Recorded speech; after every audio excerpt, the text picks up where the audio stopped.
ഈ കാര്യമെന്ന് പറയുന്നത് സ്പിരിറ്റാണ്. ആ സ്പിരിറ്റ് ഇവിടെ ഉണ്ടാക്കാം. പൊതുമേഖല ശ്രീ ജിൻഡോ ജോൺ സൂചിപ്പിച്ചതുപോലെ പൊതുമേഖലാ സ്ഥാപനങ്ങളിൽ ആവശ്യത്തിന് മാർക്കറ്റിന്റെ ഡിമാൻഡിനനുസരിച്ച് ലഭ്യത ഉറപ്പുവരുത്താനാകുമെങ്കിൽ വൻതോതിൽ പൊതുമേഖലാ സ്ഥാപനങ്ങൾക്ക് മദ്യനിർമ്മാണ കമ്പനികൾക്ക് വേണമെങ്കിൽ ഇത് ഉൽപ്പാദിപ്പിക്കാൻ സാധിക്കും. പക്ഷേ ഇവിടെ ആരോപണം വരുന്നത് കർണാടക ലോബി, അങ്ങനെ ലോബി ഉണ്ട് എങ്കിൽ ആ ലോബി നിരന്തരമായി സമ്മർദ്ദം ചെലുത്തിയതായി ഒരുപക്ഷെ ഇടതുപക്ഷത്തിനറിയാം. അതായിരിക്കും ആ ആരോപണം ഉണ്ടായത്. പക്ഷേ ഇത് ആരോപണം മാത്രമാണ്, തെളിയിക്കാൻ സാധിക്കുന്ന ഒരു കാര്യമല്ല. കാരണം എന്ത് കിട്ടി എന്ന് സ്വാഭാവികമായി ചോദിക്കുന്ന ചോദ്യമല്ലേ ഈ ഒരു ബൗളർ ക്രിക്കറ്റ് ഫീൽഡിൽ ബാറ്റ്സ്മാനെതിരെ LBW appeal, how is that എന്ന് ചോദിക്കുന്നത് പോലെയുള്ളൂ.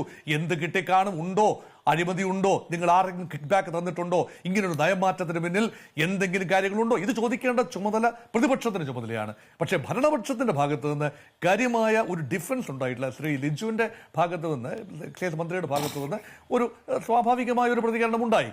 കാരണം ഞങ്ങളുടെ മദ്യനയം ഇനി രൂപീകരിക്കാൻ പോകുന്നതേ ഉള്ളൂ, അതിനുശേഷം.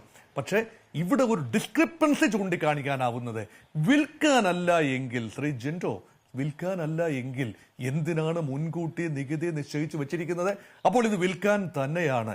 ഈ മദ്യം അവൈലബിൾ ആണ്.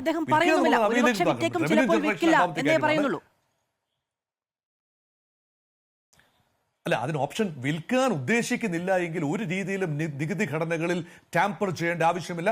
നിലവിലുള്ള നികുതി തുടർന്നാൽ മതിയാകും. അതേക്കുറിച്ച് ഒരു മെൻഷനും ചെയ്യേണ്ട കാര്യമില്ല.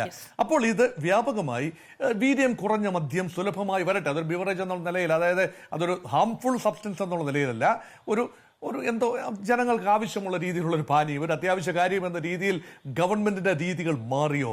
പക്ഷെ അത് അംഗീകരിക്കാൻ കത്തോലിക്ക ബിഷപ്സ് കോൺഫറൻസ് ഉൾപ്പെടെയുള്ള സമിതികൾ തയ്യാറല്ല. മദ്യനിരോധന പ്രസ്ഥാനങ്ങൾ പലതുമുണ്ട് ഈ നാട്ടിൽ. അപ്പൊ അവരുടെ ഭാഗത്ത് നിന്ന് കടുത്ത എതിർപ്പ്. ഇവരുടെയൊക്കെ പിന്തുണ UDF ഉണ്ടായിരുന്നു. രാഷ്ട്രീയമായി തെരഞ്ഞെടുപ്പിൽ ഈ വിഭാഗങ്ങളുടെയൊക്കെ പിന്തുണയോടുകൂടി തന്നെയാണ് UDF അധികാരത്തിൽ വന്നത്. അതുകൊണ്ട് ഇപ്പോഴൊരു മദ്യ നയം ഉണ്ടാകുന്നതിന് മുൻപേ അതിന്റെ ചുമതല വരാനിരിക്കുന്ന വെടിക്കെട്ടിന്റെ ഒരു സാമ്പിൾ വെടിക്കെട്ട് മാത്രമാണോ ഈ പറയുന്ന ഒരു തീരുമാനം? നയത്തിൽ ഒരു വ്യതിയാനം, കാര്യമായ സമഗ്രമായ വ്യതിയാനം വരുത്തിക്കൊണ്ട് നമുക്കറിയാവുന്നതുപോലെ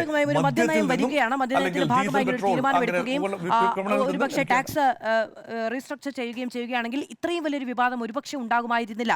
ഇത് അതിനു മുൻപായി ബജറ്റിൽ തന്നെ, അതും ആദ്യ ബജറ്റിൽ തന്നെ ഇത് പ്രഖ്യാപിച്ചപ്പോഴാണ് സ്വാഭാവികമായും അതിലൊരു വലിയ രാഷ്ട്രീയ വിവാദം ഉണ്ടായി വരികയും ചെയ്തത്.